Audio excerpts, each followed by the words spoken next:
સર્વે વૈષ્ણવોને મારા જય શ્રી કૃષ્ણ.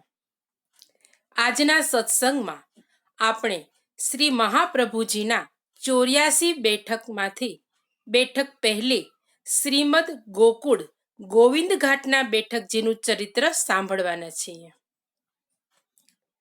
મારી ચેનલમાં જો કોઈ નવા હોય તો મારી ચેનલને સબસ્ક્રાઈબ કરજો અને આ વિડીયો લાઈક અને શેર કરજો, જેથી અન્ય વૈષ્ણવો પણ સત્સંગનો લાભ લઈ શકે.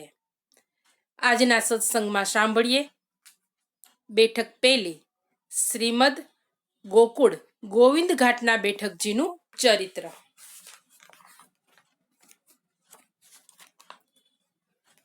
વ્રજ યાત્રા કરતા કરતા શ્રી મહાપ્રભુજી પોતાના સેવકો સાથે શ્રીમદ ગોકુળ પધાર્યા. શ્રીમદ ગોકુળ એટલે પૂર્ણ પુરુષોત્તમ શ્રી કૃષ્ણ પ્રભુનું પ્રાગટ્ય સ્થાન અને અલૌકિક લીલાભૂમિ.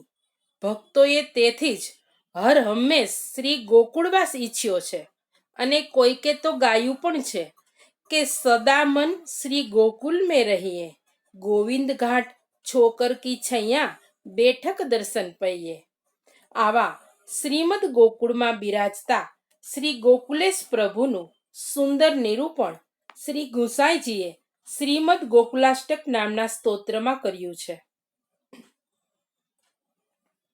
જેણે એકવાર શ્રી ગોકુળનો અલૌકિક રસ ચાખ્યો છે તેને લાખ પ્રકારના લોભ બતાવવા છતાં તેનું મન બીજે ક્યાંય ભટકતું નથી. માટે શ્રી હરિરાયજી પ્રભુ ગાય છે કે જો કોઈ શ્રી ગોકુલ રસ ચાખે, તાકો ચિત અનત નહીં ભટકે, લોભ દિખાવો લાખે. ભક્ત કવિ શ્રી વ્યાસદાસજી પણ સ્વયં અનુભવ કરીને કહે છે કે દેખો યા લોક મેં ગોકુલ ગોલોક હૈ. આવા અપાર મહિમાવાન શ્રીમદ ગોકુળના યશોગાન આપણા જેવા પામર જીવ શું ગાઈ શકે? શ્રી મહાપ્રભુજી જ્યારે અહીં પધાર્યા ત્યારે શ્રી ગોકુળ વસ્યું નહોતું.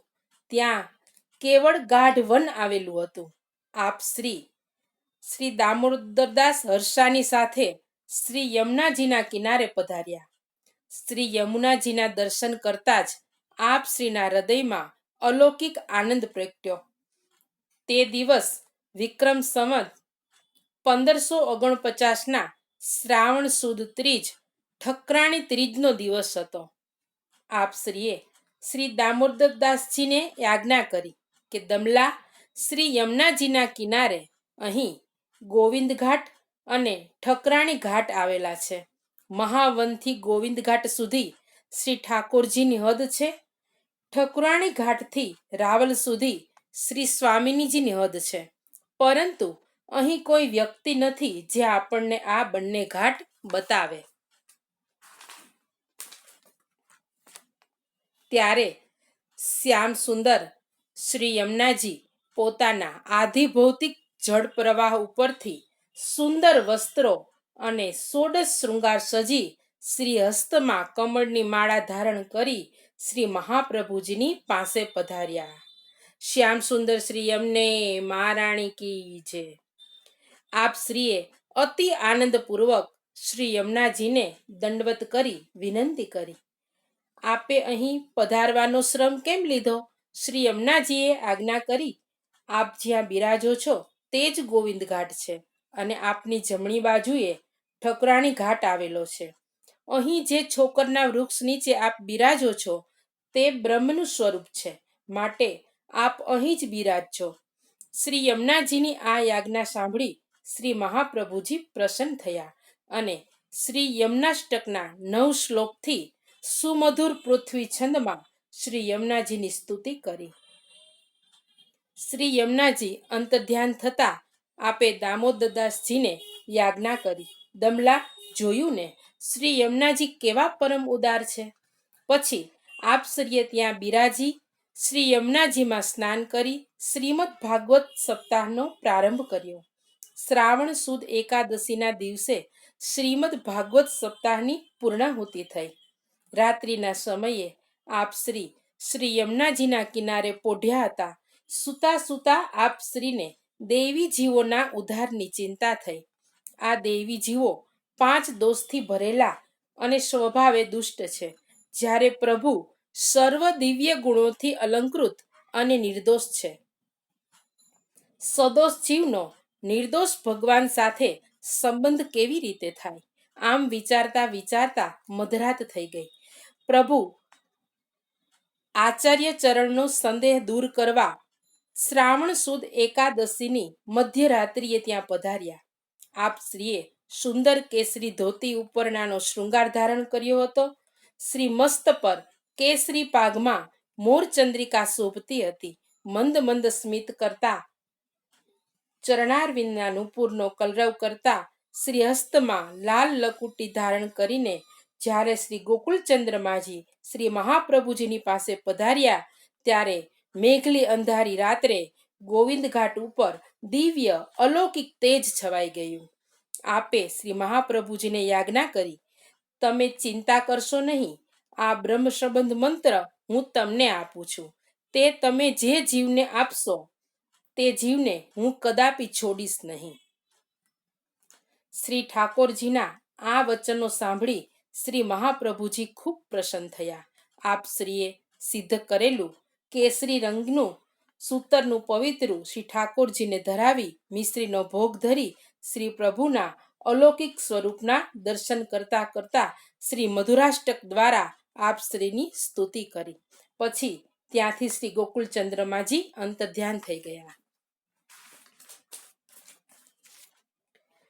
શ્રી મહાપ્રભુજીએ થોડેક દૂર સૂઈ રહેલા દામોદરદાસજીને બૂમ પાડી યાજ્ઞા કરી, દમલા, તે કંઈ સાંભળ્યું? દામોદરદાસજીએ ભગવત કૃપાથી આ સર્વ પ્રસંગના દર્શન અને શ્રવણ તો કર્યા જ હતા, પરંતુ પોતાનો દાસભાવ વ્યક્ત કરવા માટે અને પોતાના શ્રી ગુરુદેવના વચનામૃત દ્વારા વિશેષ સમજવા માટે તેમણે દીન ભાવે વિનંતી કરી, કૃપાનાથ, સાંભળ્યું તો ખરું, પણ સમજણ ન પડી. શ્રાવણ સુદ બારસનું પ્રભાત થવાની તૈયારી હતી, તેથી આપ શ્રીએ દામોદરદાસજીને યાજ્ઞા કરી, શ્રી યમુનાજીમાં સ્નાન કરી આવો. તેઓ સ્નાન કરીને આવ્યા ત્યારે પોતાના સેવ્ય સ્વરૂપ શ્રી મુકુંદરાયજીની સન્મુખ દામોદરદાસજીને હાથમાં તુલસી દળ આપી બ્રહ્મ સંબંધ મંત્ર બોલાવી તુલસી દળ શ્રી ઠાકોરજીના ચરણારવિંદમાં સમર્પિત કરી બ્રહ્મ સંબંધ આપ્યું. આ બ્રહ્મ સંબંધનું રહસ્ય સમજાવવા આપ શ્રીએ દામોદરદાસજીને સિદ્ધાંત રહસ્ય નામનો ગ્રંથ રચી અને સમજાવ્યો. આમ આ દિવસે ભગવત ઈચ્છાથી પુષ્ટિ માર્ગનું પ્રાગટ્ય શ્રીમદ ગોકુળમાં થયું. માટે આ દિવસ આપણા સંપ્રદાયમાં પુષ્ટિ માર્ગના પ્રાગટ્ય મહોત્સવ તરીકે ખૂબ આનંદથી મનાવાય છે. તે દિવસે આપણે શ્રી મહાપ્રભુજીના ભાવથી શ્રી ગુરુદેવને પવિત્રા ધરાવી બ્રહ્મ સંબંધ મંત્રનું સ્મરણ કરીએ છીએ. જ્યાં ગોવિંદ ઘાટ ઉપર છોકરના વૃક્ષ નીચે બિરાજી શ્રી મહાપ્રભુજીએ શ્રીમદ ભાગવત પારાયણ કર્યું અને પ્રભુ દ્વારા બ્રહ્મ સંબંધની આજ્ઞા મેળવી દામોદરદાસજીને પ્રથમ બ્રહ્મ સંબંધ આપ્યું, તે સ્થાને આજે શ્રી મહાપ્રભુજીના બેઠકજી પ્રગટ બિરાજે છે. આ બેઠકજીમાં શ્રી મહાપ્રભુજીની બાજુમાં જ શ્રીનાથજી પણ બિરાજે છે. શ્રીમદ ગોકુળના બેઠકજીમાં બિરાજતા શ્રી વલ્લભને આપણા સૌના પૂર્ણ પ્રેમે વંદન પહોંચે. આજનો સત્સંગ અહીં પૂર્ણ કરીએ છીએ. શ્રી વલ્લભાધીશ કી જય.